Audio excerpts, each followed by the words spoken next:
In today's lecture, I'd like to talk about some of the mathematical relationships amongst the compound interest factors, the 7 compound interest factors we've been looking at. You'll remember from this diagram that we've been considering 4 different kinds of payments in time: the present worth, which is money today; future worth, money at some point in the future; an annuity, which is an equally spaced series of equal payments; and a gradient, which is an equally spaced series of payments that increase over time. And we've been relating these payments through these interest factors, or transformation factors, of which we've looked at 7. Now, there are some obvious mathematical relationships amongst these interest factors, and at least one that's not so obvious. And that's what I want to talk about today.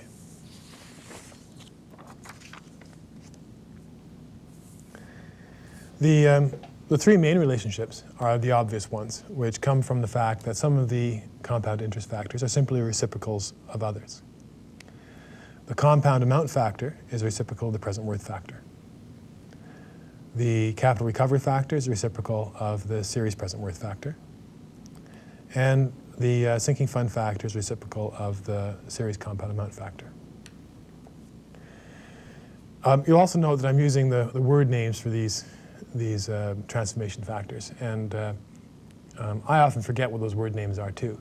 But it's worthwhile, if you can, to try to remember what they are, because people do use them. And rather than saying, well, what do you mean the compound amount factor or the series present worth factor, if you can relate the names and the symbols and know where to find the formulas, that's a useful skill to have. So these are the obvious mathematical relationships, and they can be useful at times. For example, if you only have a table showing the values for one factor, you can deduce the second one. And in some textbooks, you'll find that they'll just give the one factor and expect you to deduce the other ones.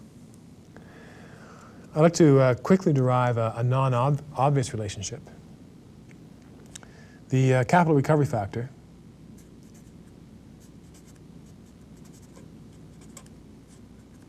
as you may remember, or may not, is I times 1 plus I to the n over 1 plus I to the n minus 1.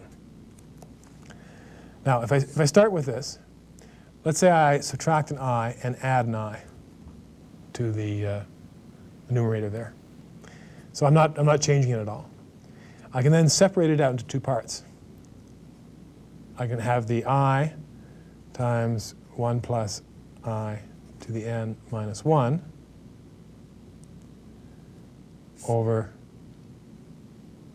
1 plus I to the n minus 1 as being one part, right?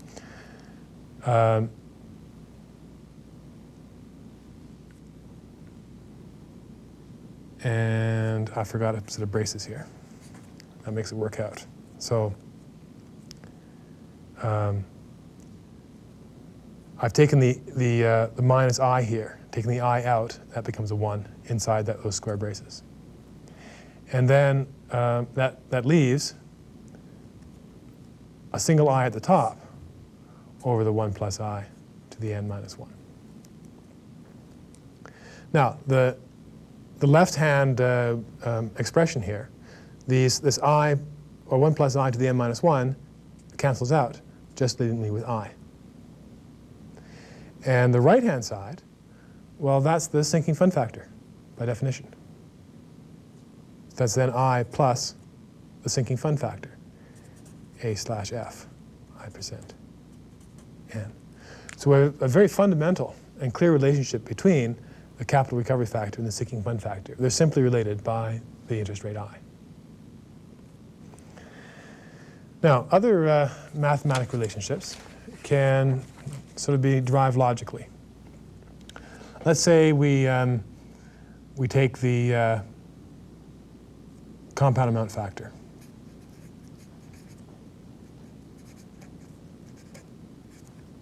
And we multiply it by the present worth factor.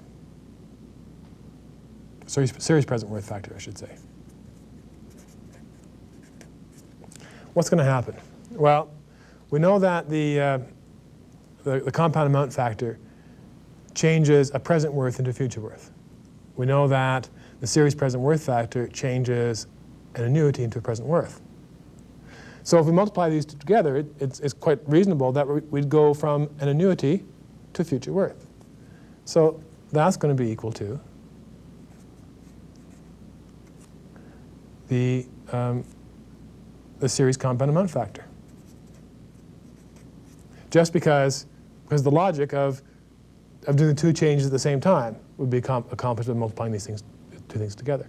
And so you can derive whatever interest factor you want, including ones we haven't looked at previously. In our chart here, we're showing 7 different interest factors, but there are ones we didn't deal with. For example, we could have one going directly from a gradient to a future worth. We haven't defined one, but it's clear that it would be simply the series compound amount factor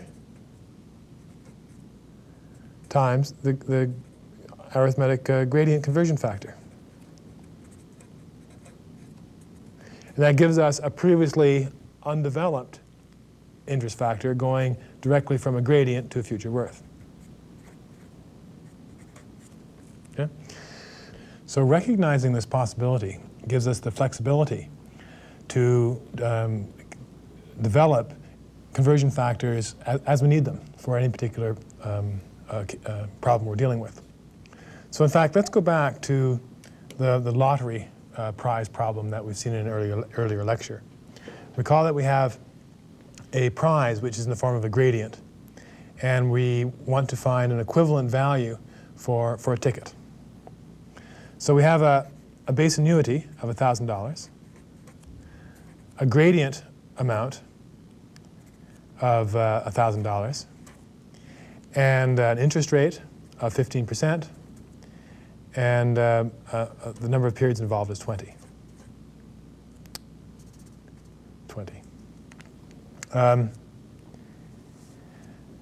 Now, when we did this problem previously, we did it in 2 parts. First, we converted from the gradient to an annuity, and then from annuity to a present worth. Here we can recognize the possibility of combining these factors into the factor that we actually want, which is one that converts directly from a gradient to a present worth. So what we really want to do is as follows. We want to calculate a present worth as being the base annuity amount of $1,000 brought to present worth using the uniform series present worth factor,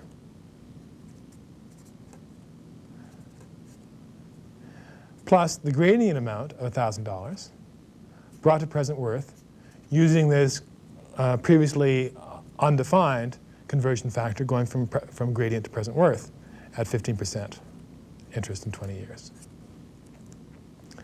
Now, we don't have a formula for this, but we know how to determine it from this combination of factors that can produce it.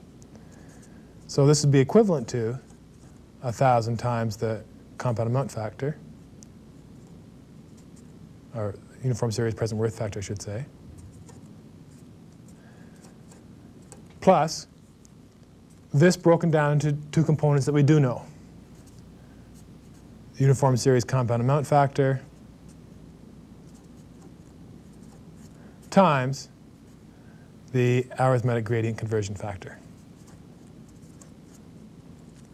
So then we can then look up these factor amounts in the table and get our answer. And from the table, this is 6.2593, again 6.2593, and this is 5.3651. And multiplying these out gives us, again, our present worth of $39,841. Giving a value of $3.98 per ticket. So what we did approaching the problem from this perspective works out mathematically exactly the same as thinking about it in the 2 stages.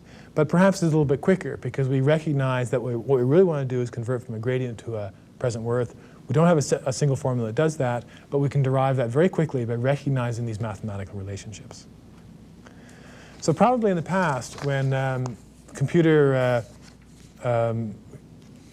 and calculators weren't so readily available to do these conversion factors calculations for us, these mathematical relationships were much more useful because they allowed you, with one set of tables, to calculate anything you needed. But they still are useful because you'll often see that these relationships are used in things we deal with in this course to derive other principles, other relationships that we'll be looking at in the future, and at least they're worth knowing for that reason alone.